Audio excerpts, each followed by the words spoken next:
Mes amis, mes amours, mes chouchous, mes loulous, mes compatriotes à travers le monde, les Marocains du monde, les musulmans du monde. Ce soir, Nicole El Grissi est avec vous pour une action bien précise. Nous cultiver ensemble sur de la culture générale, sur de la gastronomie, sur de l'histoire, sur de la géographie, sur les principes coraniques, sur tout ce qui peut unir les êtres humains entre eux. C'est leur capacité à se souvenir des choses qui sont essentielles. Alors pour l'anecdote, il faut que je vous raconte que lorsque j'étais au lycée, j'avais souvent du mal à apprendre les leçons d'histoire et de géographie dans le mode par cœur. Disons que ça n'était pas mes matières favorites. Je me suis intéressé à bien des pays, mais les autres n'attiraient pas particulièrement mon intérêt. Mais ce qui fait que dans la vie d'adulte, lorsqu'on n'a pas fait le compléto des programmes d'histoire et des programmes de géo, eh bien, on a toujours des lacunes. Alors, ce qui est extraordinaire, c'est que depuis que je me suis lancé dans cette merveilleuse aventure de partager avec vous cette petite merveille de livres, de contes pour adultes, pour familles, pour enfants, pour ceux qui perdent le chemin, pour ceux qui n'ont pas compris que la table, c'est un moment de partage et de respect pour la maîtresse de maison qui a préparé le repas. Il y a un respect solennel que toute la famille doit savoir lui apporter aujourd'hui. Ce soir, pour faire avec vous cette capsule, je n'ai pas honte de vous dire qu'à la lecture de ce texte, je me suis dit, est-ce que mes frères vont comprendre tous les mots et tout ce dont je parle? Alors je me suis dit que quand on se mettait à lire à des Marocains avec des mots qu'ils ne comprennent pas, ils vous perdent. Et moi, je ne veux pas que vous me perdiez. Je veux qu'il subsiste entre nous cette communication, cette tendresse, ce B2B qu'il y a toujours eu, parce que nous nous aimons pour de vrai. Alors, comme je vous l'ai expliqué, l'idée de ce livre, c'est de réapprendre à la famille à s'asseoir ensemble et à aborder des sujets qu'il est préférable d'aborder quand on est en famille, parce qu'il y a certains sujets qui ont l'art et la manière de fâcher toutes les familles. Alors l'idée, ce serait pendant ce ramadan et après ce ramadan, d'organiser des dîners, mais avec des lectures d'histoire. Parce que si les enfants sont avec vous, croyez-moi qu'il vaut beaucoup mieux qu'ils vous écoutent raconter ce genre d'histoire que de parler des autres histoires. Parce qu'on ne se rend pas compte, mais les enfants entendent tout, buvardisent tout, ce sont de vrais perroquets. Donc pour faire cette capsule avec vous, je n'y suis pas allé de main morte, et comme il y avait de la géographie, je me suis dit, moi, j'ai la possibilité d'aller vérifier ça sur Google, mais est-ce que mes amis vont le faire? Et je me suis dit, je vais le faire avec eux. Alors ce soir, on va parler d'une nuit à Zanzibar.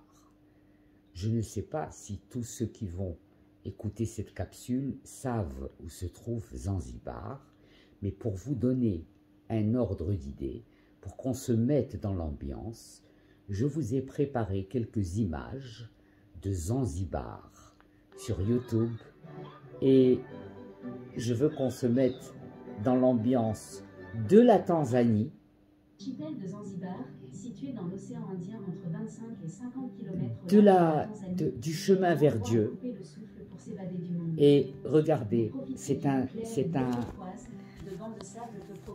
spectacle absolument divin. Pratiquement non visité par les touristes.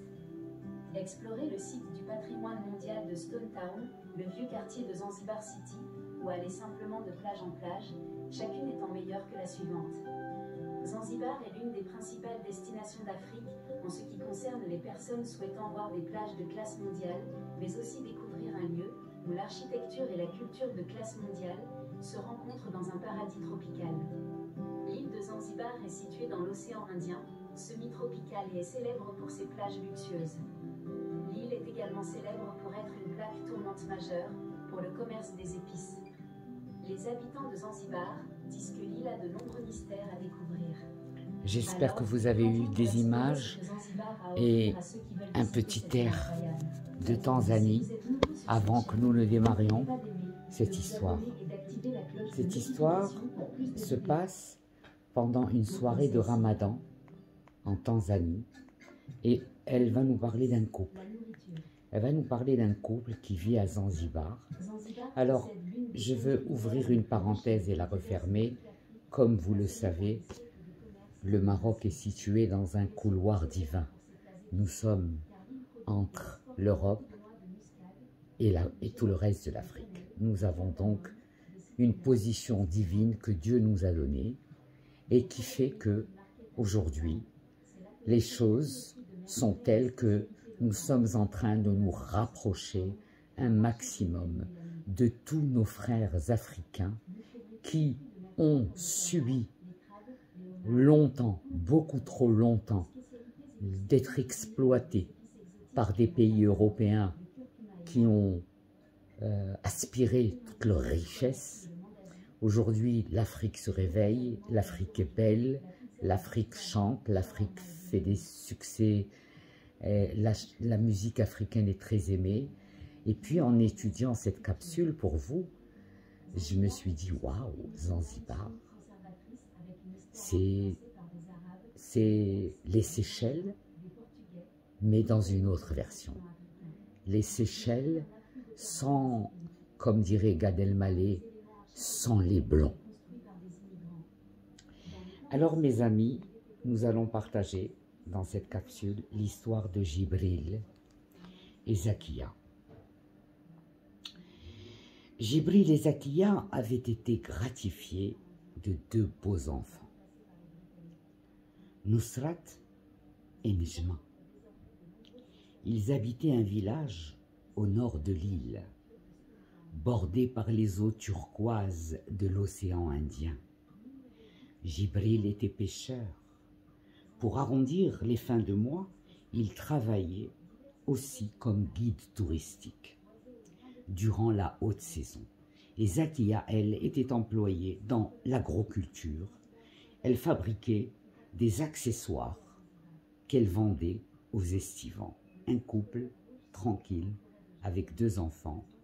Ils travaillent tous les 2 pour construire cette petite famille qu'ils ont composée avec leurs 2 enfants, qu'il faut nourrir tous les jours. Et donc nous allons partir avec ce couple pour connaître son histoire pendant cette soirée de Ramadan en Tanzanie.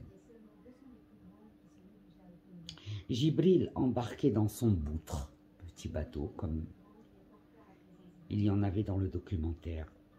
Djibril embarquait dans son boutre alors qu'il faisait encore nuit.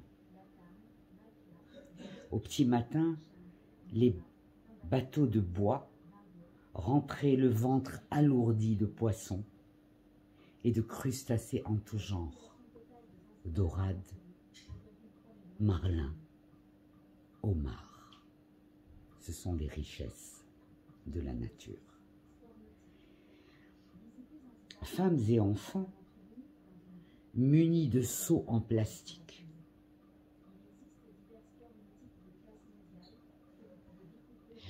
s'immergeaient alors dans les eaux cristallines pour récupérer les fruits frais de cette virée en haute mer. C'était le moment de la journée que Nejma préférait. Vous voyez, ça c'est une autre définition du bonheur. Nejma est heureuse à Zanzibar à un certain moment de la journée et je suis sûre qu'elle surkiffe ce moment.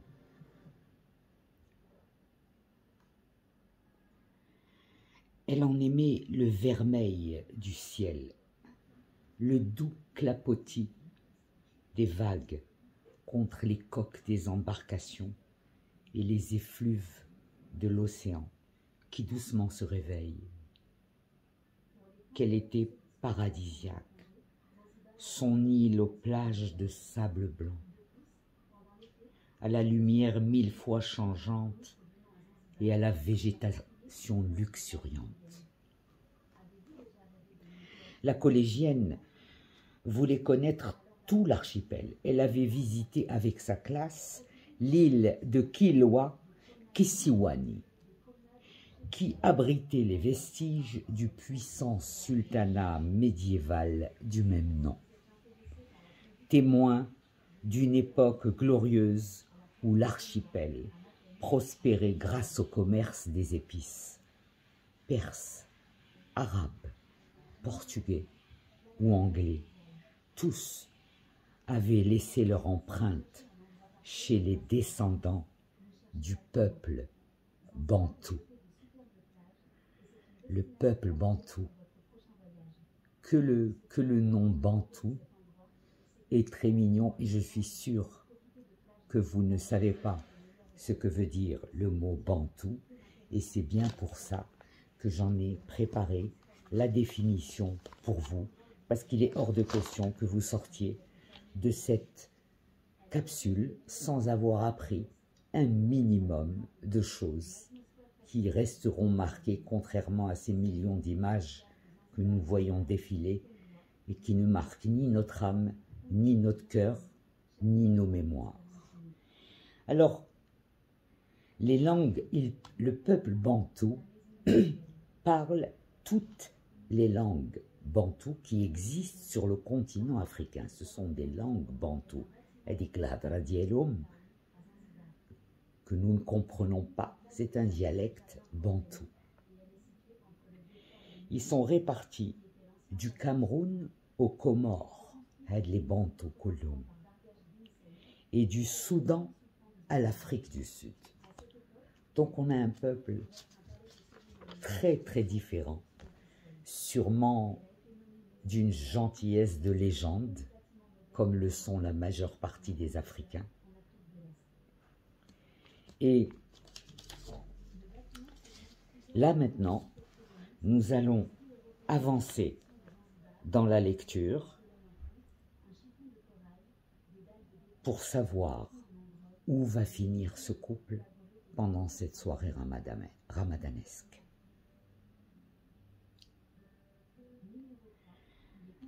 Mais jamais, non jamais, les Zanzibaris ne se sont départis de leur piété sincère et de leur empathie discrète. Un peuple hnin. Le ramadan de cette année s'annonçait difficile pour de nombreuses mères de famille. Le réchauffement climatique avait considérablement réduit la récolte d'algues, ces organismes sensibles survivant difficilement à plus de 30 degrés Celsius.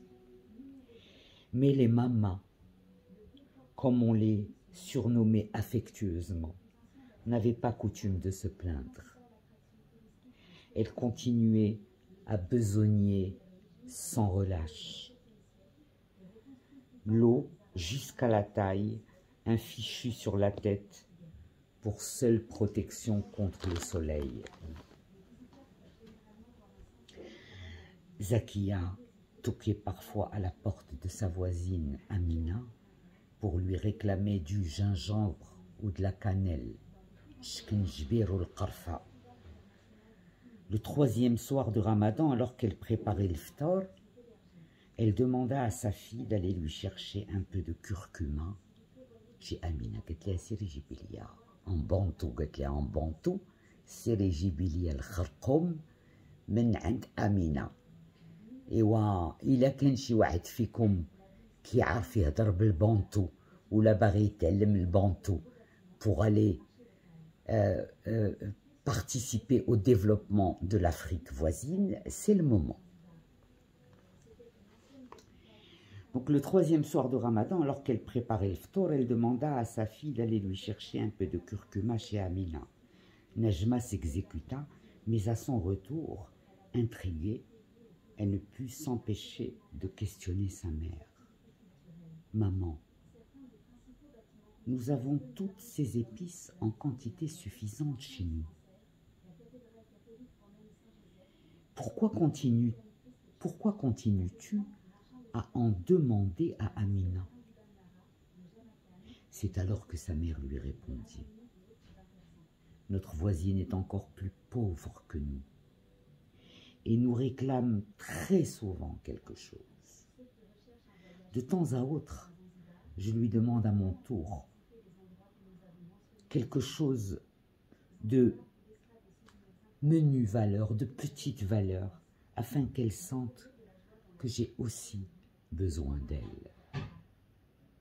Ainsi, elle continuera à solliciter mon aide sans jamais éprouver de gêne. Les habitants du village rompaient le jeûne avec leurs voisins afin que les plus nécessiteux mangent également à leur faim. Chaque famille était chargée de préparer un plat. Pain plat, bouillie de manioc et maïs, curry de poulpe au lait de coco, beignets sucrés et autres délices cuits au feu de bois. Ce soir-là, Nejma attendit patiemment l'heure des prières nocturnes quand les ruelles du village se firent plus tranquilles pour aller chez leur voisine, les bras chargés de pain aux dattes et aux noix, le préféré de ses enfants. Amina lui ouvrit la porte. Elle ne dit pas un mot, se contentant de serrer la fille de Zakia dans ses bras.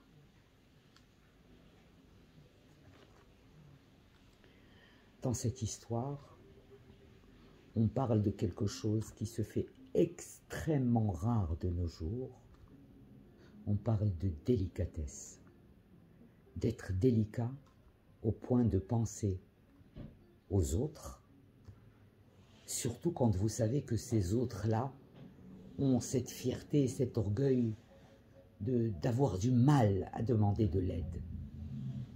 Mais la délicatesse, c'est de devancer les freins de ceux que vous aimez en leur facilitant la tâche. Et je trouve que dans ce chapitre, l'idée même, dans une période de crise, de pouvoir se réunir à plusieurs voisins pour prendre le ftour ensemble, je trouve que c'est absolument magnifique. Ça me ramène personnellement soit à la semaine de Pessah, là où on ne mange pas de pain, soit à la semaine de Sukkot, les Kangoulou-Leha Eid Nouela, où on passe 8 jours à l'extérieur de notre maison, pas trop loin, dans une cabane, parce que c'est une symbolique. Et ce sont des moments qu'il faut absolument privilégier quand vous avez la chance de les passer, soit en famille, parce que vous avez une famille super sympa, mais comme il n'y a plus beaucoup de familles super sympas par les temps qui courent, on peut trouver des amis qui vous donnent autant d'amour que de la famille. Bien sûr, nul n'est préservé des avatars de l'amitié bipolaire, mais quand nous n'avons pas de famille, il est magnifique d'avoir des voisins formidables. Moi, je n'ai pas...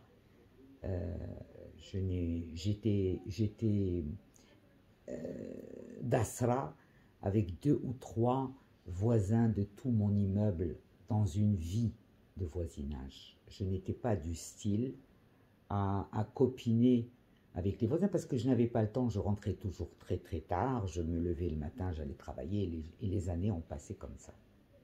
Mais chez mes parents, j'ai connu ce que c'était que manger tous ensemble.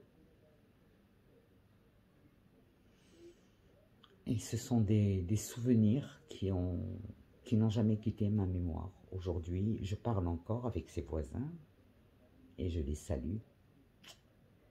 Les enfants de Haïm et Jacqueline à Bitbol, je les salue. Et tous mes amis musulmans qui étaient dans l'immeuble de mes parents. C'était juste extraordinaire.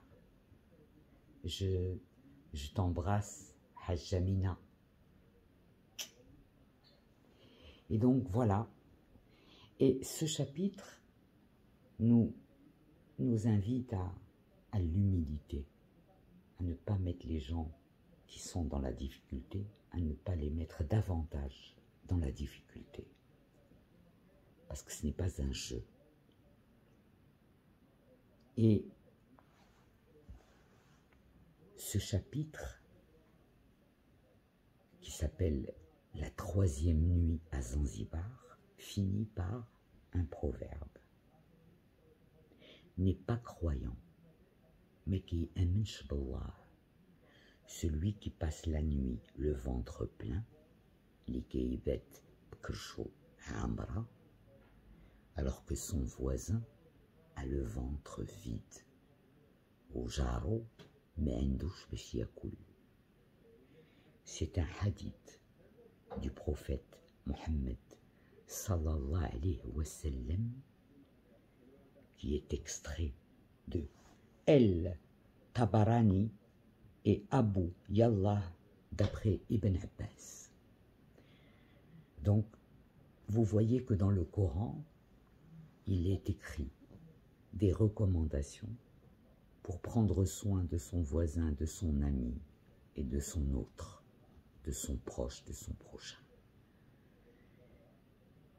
Les hommes n'ont pas respecté ni la volonté des prophètes, ni même la volonté divine. Ce que je prie, c'est que ce chambardement dans le monde avec le Covid amène les gens à réfléchir, à s'asseoir, à se poser et à se poser les bonnes questions. Est-ce que si je galère comme je galère, qu'est-ce que j'ai fait pour mériter ça? Et ne pas avoir peur de se répondre et de se dire j'ai fauté là, là, là. Mes amours, je vous embrasse. Alors bien sûr, avec la 3e nuit à Zanzibar, il y a une recette. La recette du poulpe au lait de coco. Alors, depuis que je suis en Israël, je mange kasher, strictly kasher. Mais dans mes souvenirs, j'ai des souvenirs avec du poulpe. Et c'est quelque chose. Le poulpe au lait de coco, c'est quelque chose. Donc, je vous souhaite de passer des ftors où je serai un petit peu présente parce que vous allez vous souvenir que vous l'avez lu avec moi et vous allez peut-être vouloir le relire. Et c'est la chose qui me ferait le plus plaisir, c'est de savoir que vous avez pu porter à votre tour dans une table de ftor la bonne parole pour que les gens se réveillent et se disent « Observons-nous, regardons-nous, sommes-nous encore de vrais Marocains ?» Il n'y a pas beaucoup de Marocains qui vont pouvoir répondre oui, hélas. Ceux qui se sont battus pour conserver les traditions, pour ne pas qu'elles se perdent, parce que nous sommes nos traditions. Voilà mes amours, je vous fais plein de bisous. La prochaine capsule, c'est la 4e nuit à Tamanrasset. Ça promet. Alors promettez-moi d'aller voir un documentaire sur la Tanzanie et de découvrir cette région du monde qui, à mon avis, va commencer à donner beaucoup de fil à retordre à des destinations hors de prix comme les Seychelles, avec plein de blonds.